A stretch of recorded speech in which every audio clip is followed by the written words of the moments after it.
If you spent a lovely day at the beach, and then returned the following weekend knowing that it had one fewer grain of sand, would it seem like a different beach?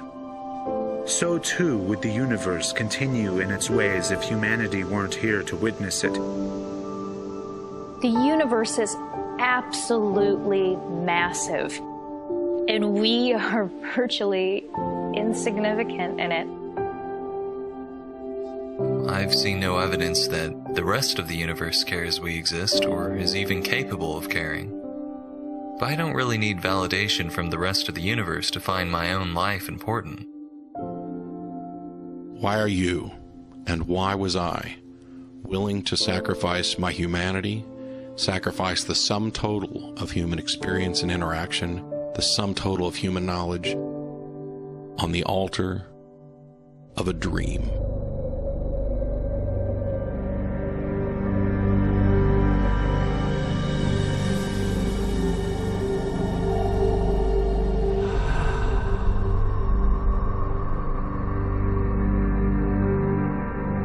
On occasion had people tell me that my life must be so depressing because I'm an atheist.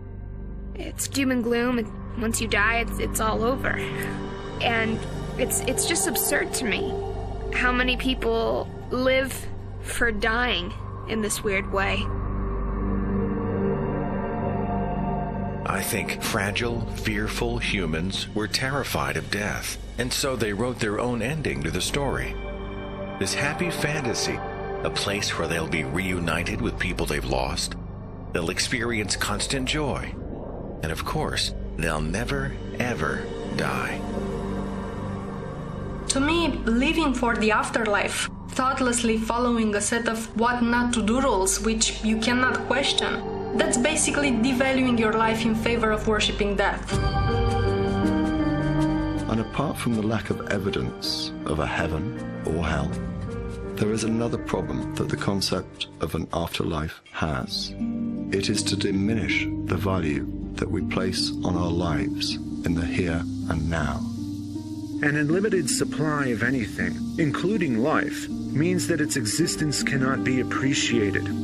If life is eternal, then there should be no sense of urgency. The worst aspect of Western monotheism is their system of judgment, wherein it doesn't matter how good or bad you were in life. You won't be judged according to your deeds the way you should be. It doesn't matter what an evil, selfish, sadistic, bigoted victimizer you were in life. All sins can be forgiven if you but believe. I do not fear being dead, but the concept of the alternatives offered by the religious do trouble me. Consider the more palatable alternative of the two, heaven as opposed to hell. Whilst descriptions of heaven are as diverse as those who believe in heaven, there does appear to be one constant. It will last for eternity. Imagine that. Imagine eternity. Given eternity, everything that can be accomplished will be accomplished. Beyond all achievements, there would be only limitless, pointless existence. The first 100 years may be passable. The first 1,000 more painful. The first 10,000 insufferable. But this is just the start. An eternity in heaven would be hell for me.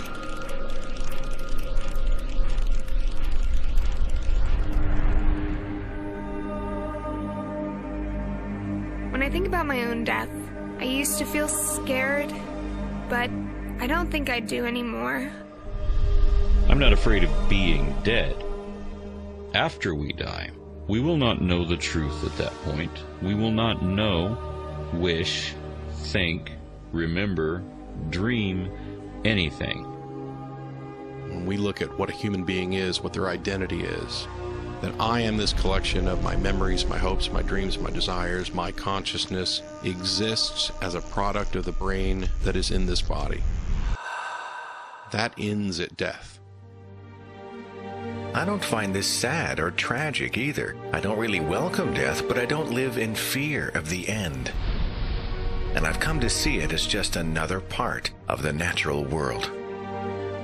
And to borrow from Mark Twain, I have been dead for billions and billions of years before I was born, and not suffered the slightest inconvenience from it. In some respects, we never die. Our lives are entangled with those who come after us, just as our lives are entangled with those who came before us. I mean, there is scarcely a living soul on this planet that doesn't go to bed at night without their lives in some way being affected by the work of the hands and minds of folks like Faraday, Newton and Pasteur. But these entanglements go way beyond the vulgarly obvious main roots, for similarly, almost everyone's life is intertwined with the people who grew the grain and made the bread that these men ate. So it becomes clear that death is not the end.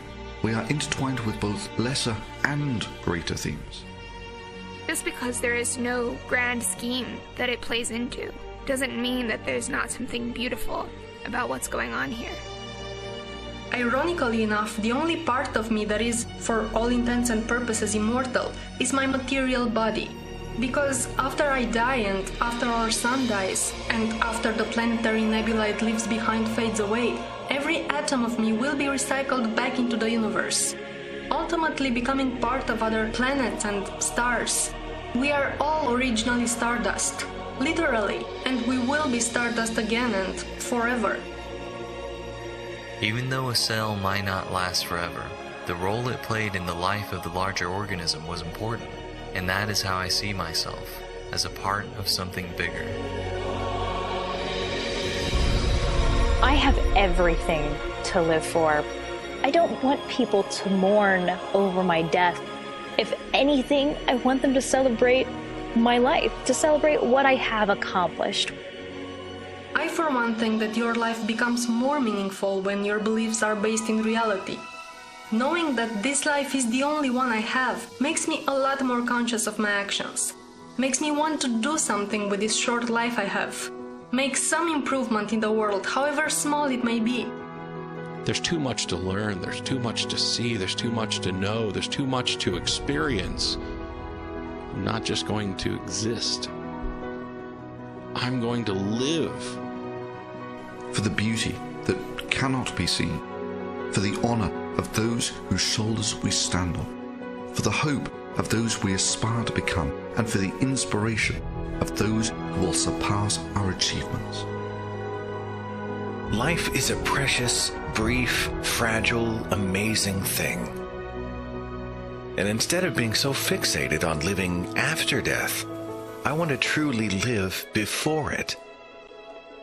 And be thankful that against incredible odds, I was able to witness this particular part of the universe with my own eyes, firsthand.